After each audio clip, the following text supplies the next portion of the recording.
Well, in honor of Maternal Health Month, we're continuing our series Braving Motherhood 1 in 5. We're specifically focusing on postpartum depression, something that as many as 1 in 5 women experience. 47 ABC's Kylie Panetta is standing by live in studio with more. Kylie? In the final part of our series, we introduce you to two Delaware moms who shared their experiences with postpartum depression.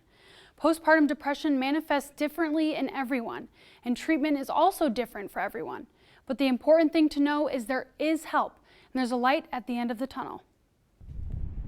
Like, how could I be in this state of depression after I've just given birth to a miracle? Shanice Collins says she experienced postpartum depression after her first child was born.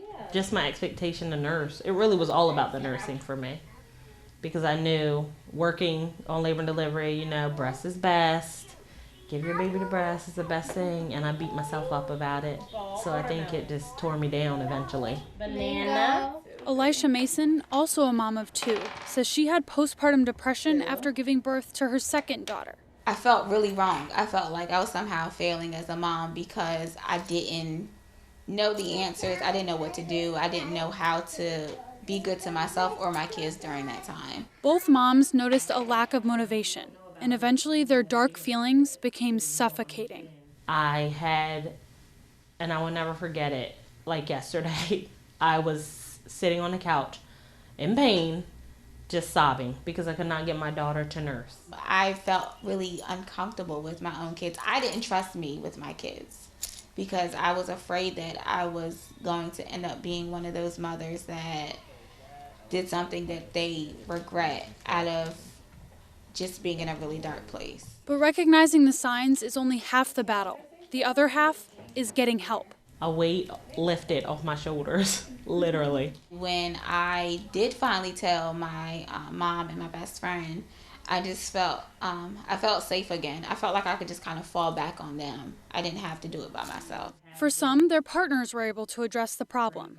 Others reached out to their friends, other moms who may understand. The biggest piece is community, not navigating motherhood alone, not navigating postpartum depression alone, and being with a network of other women and providers that understand where you are and who want to see you get better and who will walk you through every step to help you get better. There are so many options to treat postpartum depression, something that seems to be a misconception. And sometimes people push it off because they think, I'm not getting on medicine, I'm not talking to nobody. Like, that's for crazy people, and it can in the end be a really big help and save your life. Postpartum depression requires help.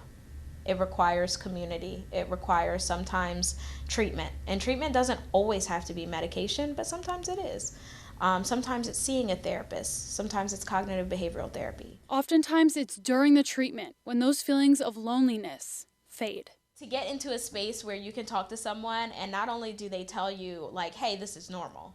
And, oh yeah, by the way, you're not a bad mom for doing this or going through this, 80%. Like, you start to feel like, oh, okay, so it's not just me. And the feelings of hope and the joys of motherhood start to blossom. It's literally just a moment in motherhood. Like, postpartum depression really sucks. It's hard to get through, but that's not all that motherhood is about. You get through it, and it does get better with help. These moms are sharing their stories because of what they describe are misconceptions and a lack of education around postpartum depression. I hope that it really encourages another mom, even if it's just one mom. I hope that it encourages her that she can know that she can get through whatever she's facing right now and that she doesn't have to do it alone. It will get better. There's a light at the end of the tunnel. Just push through. There is better for them. Motherhood doesn't have to be sadness all the time. It can be joyful, and you can get the help that you need. Postpartum depression affects as many as 1 in 5 women. It doesn't matter whether you reach out to a friend or a doctor, whether you see a therapist, use prescribed medication, or attend support groups. As long as you get help and realize you're not alone. And continuing to talk about it will only encourage more moms to feel a little less lonely as they brave motherhood. All right, Kylie, thank you so much. Great reporting there. If you missed the first 2 episodes of this amazing series, you can find them on our website, 47abc.com. We'll also share parenting and postpartum depression resources on our website as well.